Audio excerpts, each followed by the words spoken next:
اللہ فرماتے ہیں کیا تم نے یہ گمان کر لیا ہے کہ تمہیں رب نے بیکار پیدا کیا ہے؟ تم کیا سمجھتے ہو تمہیں لوٹ کر اس کی طرف جانا نہیں؟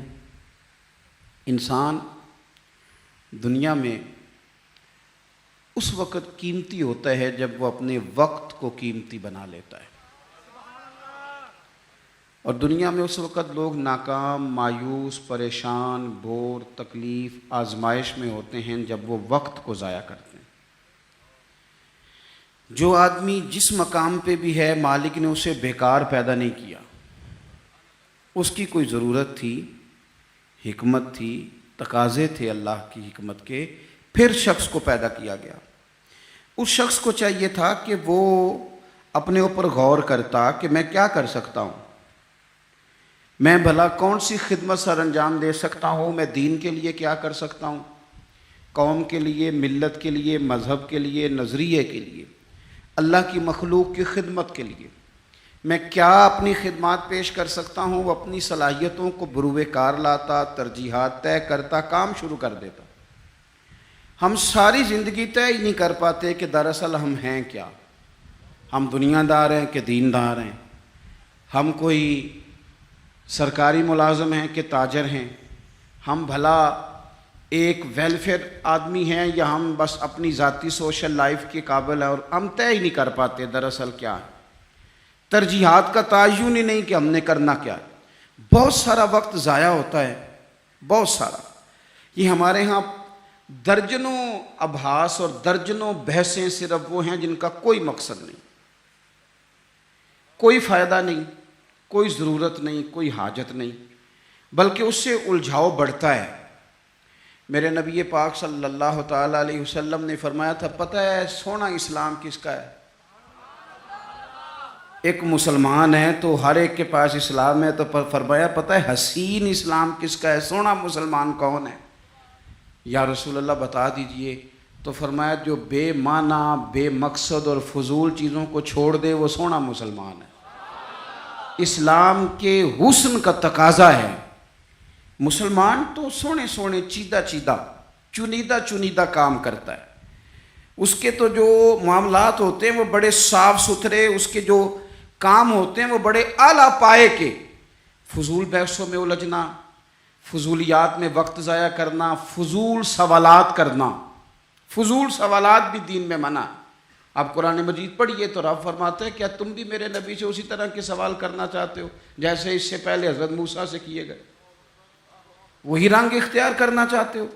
ابحاث میں الجھ جانا، اس چوک میں وقت گزارنا۔ ہمارا تو آپ یقین کریں کچھ وقت لے گئے کعبہ خانے، کچھ زندگی لے گئی ہوٹل، کچھ وقت گزر گیا سیر کرنے میں، کچھ یہ پتہ کرنے میں گزر گیا کہ آج کل بھلا کون کون کیا کیا کر رہا ہے، اس پر بڑا وقت گزر گیا۔ فلانا فلانی جگہ کیسے پہنچ گیا، فلانے کی فلانی مصروفیت کیسے بنی، فلانے کا فلانے سے تعلق کیسے بنا، زیادہ وقت اسی میں بیت گیا۔ فضول ابحاث، فضول بحثیں، فضول وقت کا ضیاع، اپنے معاملات پہ بالکل توجہ نہ دینا۔ یاد رکھنا ہمارے بہت سارے کام صرف اس لیے خراب ہو جاتے ہیں کہ ہم توجہ نہیں کرتے۔ پرنسپل صاحب اے سی والے کمرے میں آرام سکون سے بیٹھے ہیں، انہیں پتہ ہی نہیں کہ اٹھ کے باہر جاؤں دیکھوں جا کے میرا عملہ کیا کر رہا ہے، انہیں پتہ ہی نہیں۔ پیر صاحب کے لیے چونکہ لنگر ذرا تھوڑا سا پیر صاحب کو بتایا ہوتا ہے ڈاکٹر نے کہ تو نے یخنی کھانی ہے چھوٹے گوشت کی، تو اس کے لیے چونکہ علیحدہ سے پکتا ہے اور گلاس پانی کا سٹیج پہ پہنچتا ہے، 6 بندے رومال لیے کھڑے، اٹھ کے دیکھتے ہی نہیں کہ مرید کو سبق پڑھ رہا ہے کہ نہیں پڑھ رہا۔ طالب علم پہ جا کے توجہ ہی نہیں دیتے کہ اس کے کمرے کا حشر کیا ہے۔ میں ایسے لوگوں کو جانتا ہوں کہ جو اپنے اداروں کا مہینوں وزٹ نہیں کر پاتے، اپنے اداروں کا، فیکٹری کے مالک کو پتہ ہی کوئی نہیں کہ کارکن کیا کر رہے ہیں، یعنی اٹھ کے وہ پسند ہی نہیں کرتا کیونکہ اس کے کمرے میں اے سی لگا ہوا ہے، مزدور دھوپ میں کام کر رہے ہیں۔ ہمارے ڈھیروں کام فقط اس لیے خراب ہوتے ہیں کہ ہم اپنے وقت کو ضائع کرتے ہیں، ہم اپنی ذمہ داریوں کا احساس نہیں کرتے، بری طرح ہم نے اپنے وقت کو الجھا لیا ہے۔ جنت اللہ کے فضل کا مقام ہے۔ جنت میں انسان کو نہ من چاہی چیزیں ملیں گی، یعنی وہ چاہت کرے گا تو اللہ وہ چیز اسے عطا کر دے گا۔ من چاہی چیزیں جنت میں ملیں گی، من چاہی، یعنی حضور صلی اللہ تعالی علیہ وسلم نے بات کو نا 2 جملوں میں بند کر دیا. فرمایا جنت میں رب نے تمہارے لیے وہ نعمتیں تیار کی ہیں نہ کسی آنکھ نے دیکھی، نہ کسی کان نے سنی، نہ کسی دل میں کبھی خیال بھی گزرا ہوگا کہ رب یہ بھی عطا کرے گا. لیکن حضور کیا فرماتے ہیں؟ نبی پاک صلی اللہ علیہ وسلم فرماتے ہیں جنتی بھی ایک بات پہ حسرت کریں گے، حالانکہ وہاں کوئی کمی نہیں، کوئی کمزوری نہیں، پر جنتی بھی حسرت کریں گے، کہیں گے ہائے کاش. حسرت کریں گے. یا رسول اللہ کس بات پر؟ تو حضور فرمانے لگے وہ وقت جو دنیا میں ان سے ضائع ہو گیا، خدا کا ذکر نہیں کر سکے، درود نہیں پڑھ سکے، جو وقت ضائع ہو گیا اس وقت پر جنتی بھی جنت میں جا کے حسرت کریں گے کہ یار یہ کیوں ضائع کیا. دیکھیں دنیا میں نا سب سے بندہ سمجھدار وہ ہے جسے اپنا وقت مینج کرنا آ گیا. ہم کیا کرتے ہیں؟ ایک چیز کو گلے لگا کے باقی کاموں سے بھی رہ جاتے ہیں. آج کل مجھے کاروباری ٹینشن ہے لہذا نمازیں بھی گئیں، آج کل مجھے کاروباری ٹینشن ہے لہذا ابا جی کی خدمت بھی گئی، آج کل مجھے کاروباری ٹینشن ہے لہذا حقوق العباد بھی گئے. کیونکہ کاروباری ٹینشن ہے تو لہذا کسی سے ہنس کے مسکرا کے بات کرنے والی جو نیکی تھی وہ بھی گئی. ایک ٹینشن آئی ہے نا تو آپ نے سارا کچھ اسی کھاتے لگا دیا ہے، وہ تو آتی رہے گی. نبی پاک صلی اللہ علیہ وسلم نے 23 سالوں میں انقلاب برپا کیا. آپ دیکھ لیں کون سا ایسا موقع ہے جہاں سکون سے کسی نے بیٹھنے دیا؟ کبھی کافر بدر میں آ گئے، کبھی احد میں آ گئے، کہیں خندق میں آ گئے، کہیں خیبر میں آ گئے. وہ معاملہ اپنی جگہ پہ تھا تو یہاں مدینے میں یہودیوں کی سازشیں شروع ہو گئیں. وہ اپنے مقام پر ایک معاملہ تھا تو منافقین اندر تھے. وہ الگ سے عبداللہ بن ابی سلول کا گروپ الگ سے سازشیں کرتا تھا. پر ان ساری پریشانیوں کے باوجود اور جو نجی اور ذاتی دکھ تھے وہ بھی اپنی جگہ پہ قائم. کبھی حضرت خدیجہ وصال کر گئیں، کبھی حضور کی بڑی شہزادی کا وصال ہو گیا. حضور بدر کی فتح کر کے آ رہے تھے تو حضرت عثمان غنی نبی پاک کی شہزادی کو دفن کر کے آ رہے تھے، تدفین ہو رہی تھی. یہ سارے نظام دکھ بھی ساتھ رہے، پر ان سارے کاموں کے باوجود رسول پاک تہجد بھی وقت پہ پڑھتے رہے، صحابہ کو قرآن بھی وقت پہ سکھاتے رہے. رسول پاک صلی اللہ تعالیٰ علیہ وآلہ وسلم لوگوں سے مسکرا کے بھی وقت پہ ملتے رہے. حسنین کو کندھوں پہ بٹھا کے وہ والا معاملہ بھی وقت پہ کرتے رہے. سارے کام ساتھ ساتھ ہوتے ہیں. ہم نے ایک دو چیز کو بابو جی یہ نہیں صحیح ہو رہا لہذا سارا کچھ ہی خراب ہے. آپ ہمارا وقت ضائع ہو رہا بھائی، اور تیزی سے ضائع ہو رہا ہے. ہم بڑے قیمتی ہیں، اپنے آپ کو قیمتی سمجھیں. آپ دیکھیں نا ہمارے صوفیاء کہتے ہیں کہ وہ بار کچھ پہچاننا، اللہ کی معرفت حاصل کرنا، آگے بڑھنا یہ تو دور کی باتیں. سب سے پہلا کام یہ ہے کہ من عرف نفسہ، اپنے آپ کو تو پہچاننا. یہ جو ہمارا طبقہ نوجوانوں کا ہے اور ہمارے وہ لوگ جو ابھی اپنی عادات کو پکا رہے ہیں، وہ اپنے معاملات کو تھوڑا سا مینج کر کے چلیں. اگر آپ سارا دن فارغ رہیں گے تو کچھ نفس کی لذات بڑھ جائیں گی.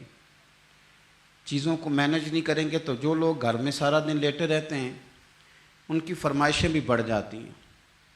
کبھی ان کا صبح کے ناشتے میں پائے کھانے کو دل کر آتا ہے، دوپہر میں کچھ فارغ ہیں تو وہ کہتے ہیں پکوڑے نکل آئیں تو تب بھی ذرا اچھا ہی رہے گا. پھر وہ تھوڑی دیر کے بعد یہ بھی فرمائش کرتے ہیں کہ شام کا وقت ہے تو چلو میٹھے میں بھی کوئی 2-1 ڈشیں بن جائیں تو اچھا ہوتا تھا. تو یہ مصروفیت پھر انہیں نا اگلے کچھ مہینوں میں ڈاکٹر کے پاس لے جاتی ہے. یہ والی مصروفیات، چونکہ آپ نے چیزوں کو مینج نہیں کیا، وقت کا تعین نہیں کیا. جو لوگ پابندی سے فجر کی نماز پڑھنے کے عادی ہوں، پابندی سے، وہ ذہن بنا لیں کہ آپ 2-3 دن اگر آپ نے پابندی سے الارم لگایا نا کہ مجھے 3:45 اٹھنا ہے، تو میرا خیال ہے کہ 3 یا 4 دن الارم بجے گا، 5ویں دن آپ خود بخود جاگ جائیں گے. اور فجر کے بعد جب آپ واک کر کے لوٹیں اور پھر آپ کا خیال ہو کہ میں نے کچھ تلاوت بھی کرنی ہے، آپ کا تعین ہو وقت کا. اور یہ رواج آپ کی وجہ سے بچوں میں منتقل ہوگا، آپ کی وجہ سے. ہمارے استاد فرمایا کرتے تھے میرا بس چلے تو میں طالب علموں کو ہفتے میں 1 چھٹی نہ دوں. ہم لوگ ذرا تھوڑے سے پریشان ہوتے ہیں کہ بھئی استاد جی مطلب کہتے ہیں کہ ہفتے بعد بھی چھٹی نہ ہو، حالانکہ چھٹی تو ہونی چاہیے. وہ کیا فرماتے تھے؟ وہ کہتے تھے جس دن چھٹی ہوتی ہے شیڈول خراب ہو جاتا ہے، بچوں کا اگلے دن بھی مدرسے آنے کو دل نہیں کرتا. اور یہ بات ہم نے بعد میں دیکھی، اس کا تجربہ کیا کہ روٹین میں جو نظام چل رہا ہوتا ہے اس میں جب ایک دن کی بھی آپ بریک لگاتے ہیں تو اس سے اگلے دن کا ماحول خراب ہوتا ہے۔ دیکھیں کچھ لوگوں کے پاس دولت ہوتی ہے، کچھ کے پاس نہیں ہوتی، کچھ کے پاس اللہ تبارک و تعالیٰ کی دی ہوئی وسعت ہوتی ہے، کچھ کے پاس نہیں ہوتی۔ وقت ایک ایسی نعمت ہے جو اللہ نے سب کو عطا کی ہے، اگر اس کو ہمیں مینج کرنا آ جائے، طے کرنا آ جائے، تو ہم نے ایسے لوگوں کو دیکھا جنہوں نے بڑے بڑے کارنامے سر انجام دیے۔ حضرت عمر بن عبدالعزیز رحمۃ اللہ علیہ کی عمر 39 سال ہوئی ہے، پوری 40 سال نہیں۔ ہمارے ہاں 39 سال کا ابھی نوجوان ہوتا ہے، ہاں وہ بابا کہیں تو ناراض ہو جاتا ہے۔ 39 سال عمر، 39 سال عمر مبارک تھی جس میں انہوں نے روز 5 سپارے قرآن پاک بھی پڑھ لیا، کئی لاکھ بار درود شریف بھی پڑھ لیا۔ انہوں نے اپنے پورے عہد حکومت میں بڑے بڑے سرائے قائم کیے، بڑی بڑی مساجد بنائیں۔ جو پچھلے بادشاہ ان سے پہلے گزرنے والے عدل نہیں کرتے تھے وہ ساری خرابیاں دور کر کے انہوں نے عدل بھی کر دیا۔ ان 39 سالوں میں یہ وہ حسین شخص ہے کہ جس نے اتنا کام کیا کہ اسے رسول پاک کی بارگاہ سے سلام بھی آیا۔ اتنے بڑے کام کر کے، اتنے بڑے کام کر کے وہ 39 سالوں میں اللہ کے حضور بھی حاضر ہو گئے، اور صدیاں بیت گئیں۔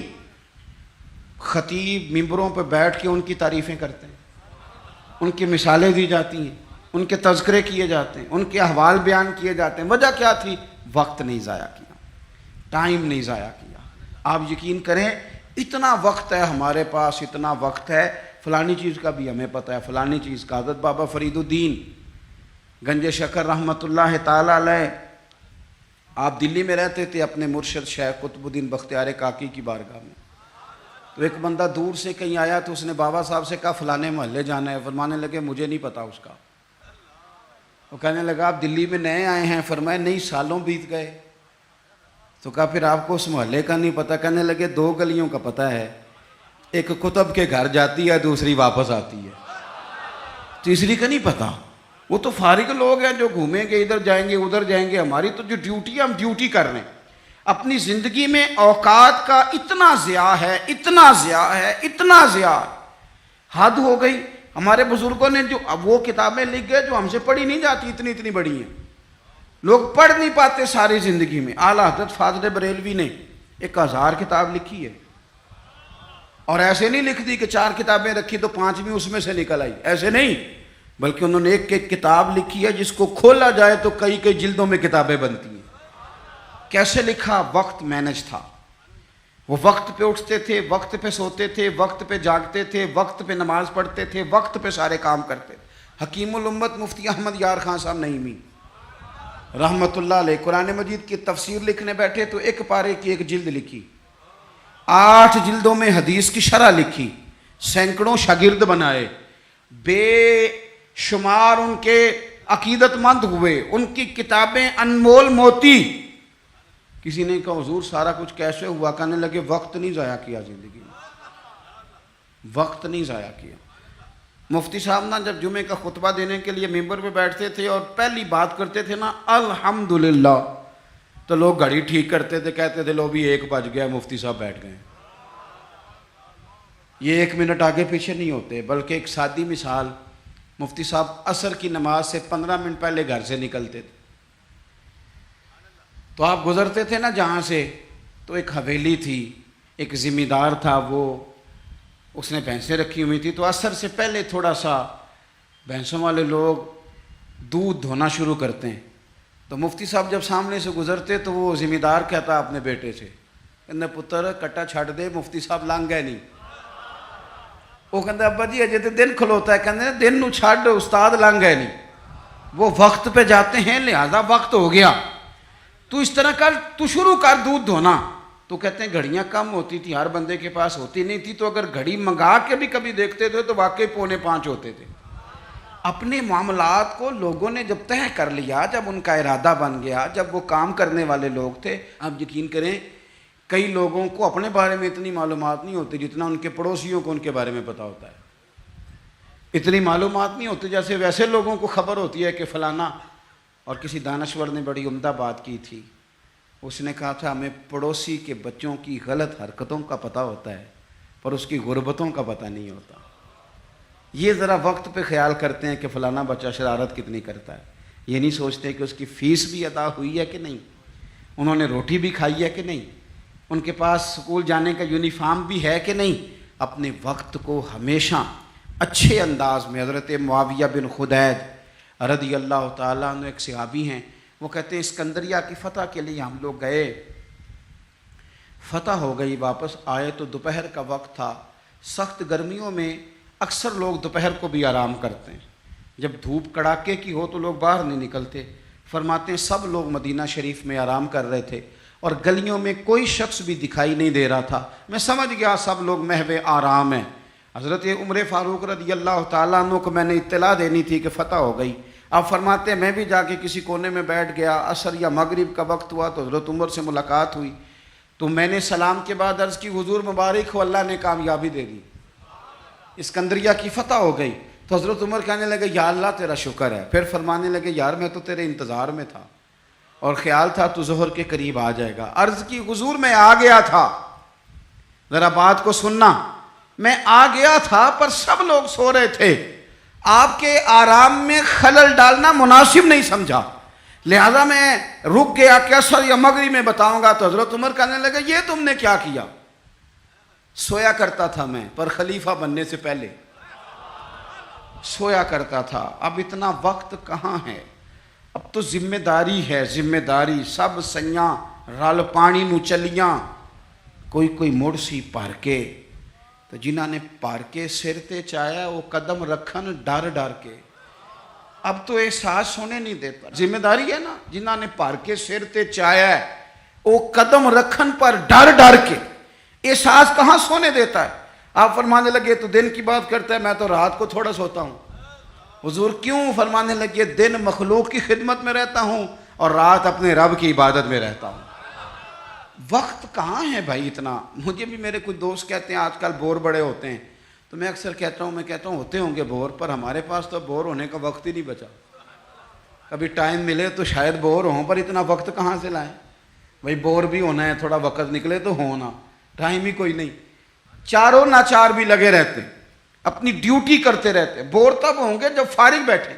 زندگی کو فارغ نہ بتائیں اپنے وقت. وہ جی میں ذرا فارغ تھا تو یہاں آ کے بیٹھ گیا، میں ذرا فارغ تھا تو موبائل پہ لگ گیا، میں ذرا فارغ تھا تو فلانی بحث میں لگ گیا، میں ذرا فارغ تھا تو میں چائے پینے چلا گیا، میں ذرا فارغ ہوں تو آؤ 2 گھنٹے طے کر کے نا، 2 گھنٹے جانے 2 گھنٹے آنے. کرنا کیا ہے؟ روٹی کھانے جانا ہے.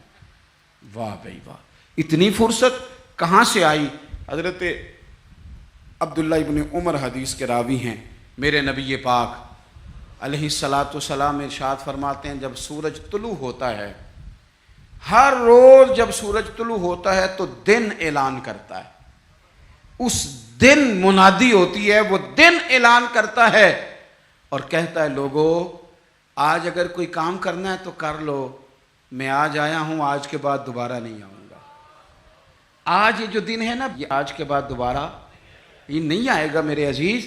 آج جس کی تلاوت رہ گئی وہ رہ گئی، آج جس کی عبادت رہ گئی سو رہ گئی، آج جس نے استغفار کی تسبیح نہیں پڑھی تو اس کی رہ گئی، آج جس نے ابا کی قدم نہیں دبائے تو اس کی خدمت رہ گئی، آج جو رب کی بارگاہ میں جھکا نہیں تو یہ رہ گیا، یہ رہ گیا، اس کا کام آج رہ گیا.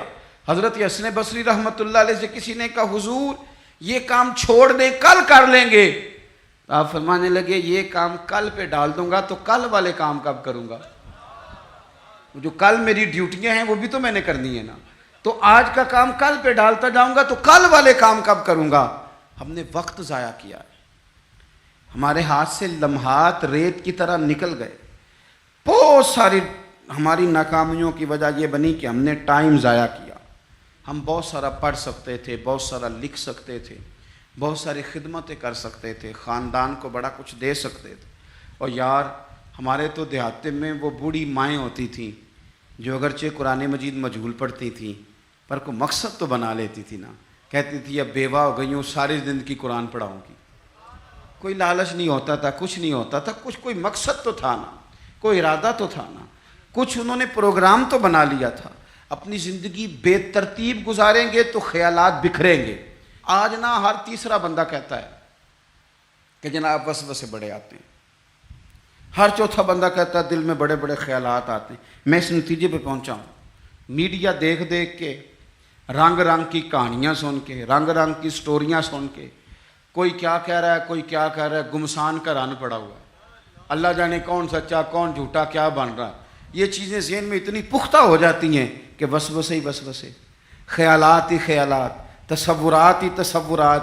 وہ لوگ جو اپنے مصلح کے ساتھ جڑے ہوئے تھے، جو اپنی تلاوت وقت پہ کرتے تھے، جو وظائف وقت پہ پڑھتے تھے، جو درود تاج اتنا سونا پڑھتے تھے، اتنا سونا پڑھتے تھے کہ پاکستان میں بیٹھ کے پڑھ رہے ہوتے تھے تو لگتا تھا گنبد خضرا سامنے موجود ہے۔ اتنے ذوق سے حضور کی بارگاہ میں اپنے آپ کو پیش کرتے تھے تو وہ لوگ سکون میں رہتے تھے، انہیں خوابیں اچھی آتی تھیں، ان کی فکریں مضبوط رہتی تھی، ان کے ذہنوں میں کوئی تناؤ نہیں تھا۔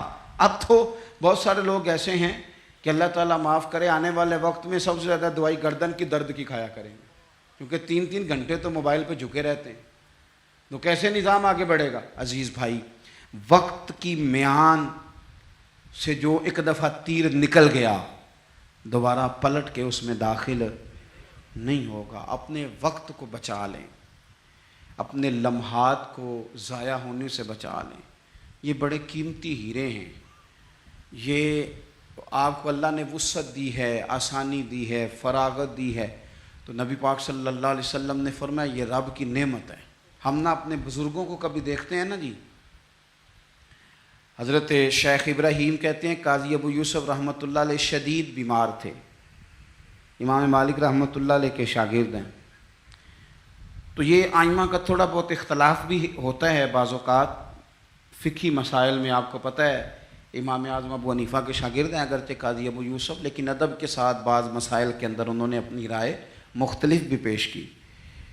تو کہتے ہیں وہ شدید بیمار تھے، اتنے بیمار تھے کہ غشی کا عالم طاری تھا، تو میں ان کی تیمارداری کرنے چلا گیا۔ ہم جب بیمار پڑے ہوتے ہیں کچھ ہے یاد رہتی ہے، کیونکہ مشن ہی کوئی نہیں، بیمار ہیں بچے بھی سائڈ پہ لے جاؤ جی میری طبیعت نہیں ٹھیک، کچھ نہیں کرنا، کیونکہ پہلے بھی کچھ نہیں کرتے تھے، تو اب تو ویسے بیمار ہیں، اب ہم نے کیا کرنا ہے، کچھ کرتے ہی نہیں۔ قاضی ابو یوسف رحمۃ اللہ علیہ شدید بیمار تھے، شیخ ابراہیم فرماتے میں تیمارداری کرنے کے لیے حاضر ہوا، ان کو غشی طاری تھی، اچانک ان کی آنکھ کھلی، شدید بیمار ہیں، اٹھ کے بیٹھا نہیں جا رہا، لیکن مقصد ہے نا زندگی میں کوئی، تو فرمانے لگے اچھا ہوا یار ایک عالم میرے پاس آ گیا ہے، ایک مسئلے پہ تحقیق کر رہا ہوں، سمجھ نہیں آ رہی، ذرا مجھے بتاؤ تو صحیح۔ اس حال میں بھی آپ مسئلوں پہ تحقیق کر رہے ہیں، اس حال میں بھی کتاب و سنت کی بات، اس حال میں بھی اصول فقہ کی باتیں، کہا حضور فرمائیے، تو آپ فرمانے لگے یہ بتاؤ کہ یہ جو حج کے موقع پر رمی کی جاتی ہے جمرات کی، کنکر مارے جاتے ہیں، تو یہ پیدل مارنا افضل ہے یا سواری پہ؟ تو کہتے ہیں مجھ سے انہوں نے پوچھا تو میں نے کہا حضور میرے خیال میں پیدل ٹھیک ہے، فرمانے لگے نہیں یہ ٹھیک نہیں، تو میں نے کہا پھر سواری پہ ٹھیک ہے، کہنے لگے نہیں آپ نے پھر جلدی کر دی ہے۔ یعنی وہاں بھی وقت کا ضیاع نہیں، وہاں بھی ضیاع نہیں۔ یہ سید ابو البرکات شاہ صاحب رحمۃ اللہ علیہ حزب اللہ ناو شریف والے مفتی اعظم پاکستان، سراج اہل تقویٰ کہا جاتا تھا۔ اللہ تعالیٰ آپ کو کبھی موقع دے تو سید صاحب کے مزار پہ حاضری دیا کریں، یہ بڑے کام کا، ایک بھائی وہاں لیٹے ہیں حزب اللہ ناف میں اور ایک بھائی داتا صاحب کے ساتھ لیٹے ہوئے ہیں، سید ابو الاسناد شاہ۔ یہ داتا صاحب سے تھوڑا سا آگے بڑھیں تو حزب اللہ ناف ہے، اس میں مزار ہے سید ابو البرکات شاہ صاحب کا، یہ اعلیٰ حضرت فاضل بریلوی کے خلیفہ ہیں اور پاکستان کے سب سے بڑے مفتی تھے، اور ساری زندگی پڑھا اور پڑھایا اور ساری زندگی حضور کی شانیں بیان کی۔ سید صاحب کا جب آخری وقت آیا نا، بیمار تھے، اس وقت بھی ان کو سید صاحب کہا جاتا تھا۔ اہل سنت میں جب آپ کسی کو سید صاحب کے لقب سے پکاریں گے تو مراد سید ابو البرکات شاہ صاحب ہوں گے۔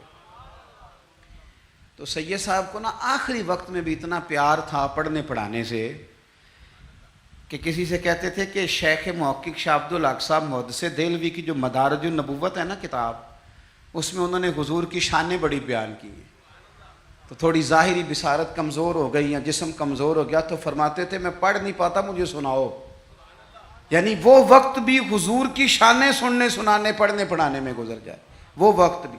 اور یہ داتا صاحب کے ساتھ مزار ہے، داتا صاحب کی اس سائیڈ پہ سید ابو الاسناد شاہ صاحب، یہ ان کے بھائی ہیں۔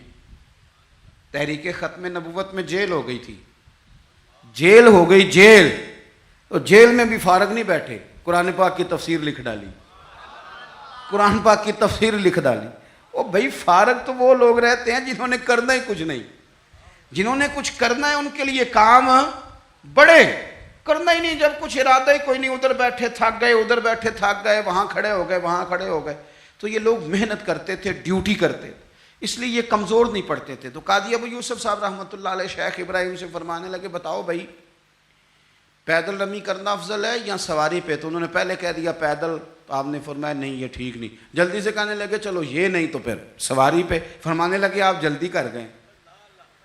تو کہا حضور آپ فرمائیں، تو رائے دیتی ہیں، یہ رائے اپنی فقہ کے لوگ نا رائے دیتے ہیں۔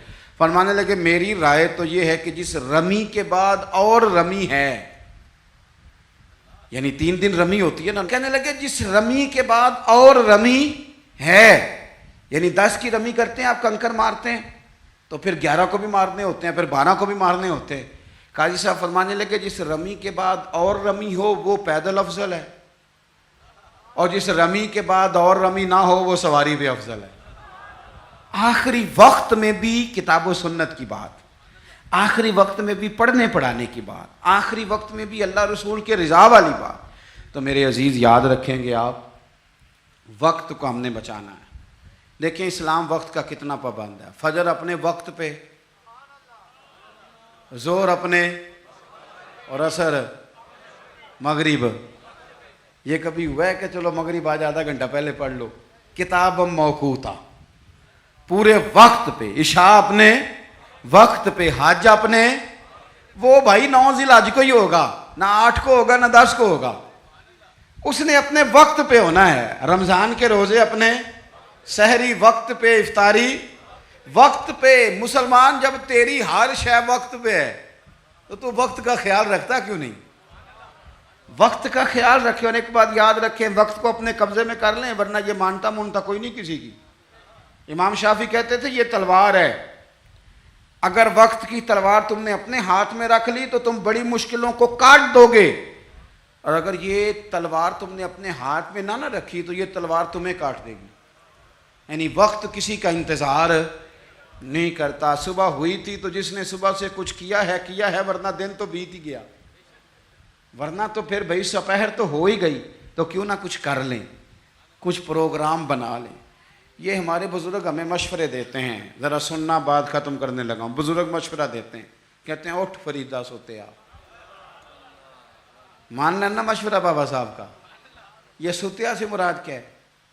یہ جو تو غافل ہو گیا ہے نا، کہتے ہیں تو اقترب للناس حسابہم وہم فی غفلۃ معرضون، وقت حساب قریب آ گیا، ابھی بھی لوگ غافل ہیں۔ فرمانے لگا یہ تو غافل جو ہو گیا نا، یہ ستیا سے مراد یہ ہے کہ غفلت سے اٹھ نا فریدہ ستیا۔ اوے داڑھی آ گیا ہی پور، اگا نیڑے آ گیا ہی تے پیچھا رہ گیا ہی دور۔ کہنے لگے اور کچھ نہیں کر سکتا تو مسجد میں جھاڑو ہی دے، اٹھ نا فریدہ ستیا، جھاڑو دے مسیت۔ اوے تو ستا ہے تے رب جاگدا، تیری ڈاڈے نال پریت۔ پھر فرمانے لگے اٹھ نا فریدہ ستیا، چل خلقت ویکھنی جا، تے متے کوئی مل جائی بخشیا تے تم ہی بخشیا جا۔ اس سے مراد کیا ہے؟ کہنے لگے اٹھ نہ چل، اور کچھ نہیں تو کسی نیک کی صحبت میں بیٹھ چل کے، اٹھ نہ فریدہ ستیا تے خلقت ویکھن جا، متے کوئی مل جائی بخشیا، تم ہی بخشیا جا اپنے وقت کو۔ جوانوں، اگر تم وقت کے مطابق کام کرنے لگ گئے تو بڑا کچھ تمہارے ہاتھوں میں ہے، اور اگر وقت تمہارے ہاتھ سے نکل گیا تو کچھ بھی ہاتھ نہیں رہے گا۔ اقبال نے اپنے بیٹے کے نام نظم لکھی تھی، کہا تھا دیار عشق میں اپنا مقام پیدا کر، نیا زمانہ اور نئے صبح و شام پیدا کر، اور میرا طریق امیری نہیں فقیری ہے، تو خود ہی نہ بیچ، غریبی میں نام پیدا کر، غریبی میں نام پیدا کر، غریبی میں۔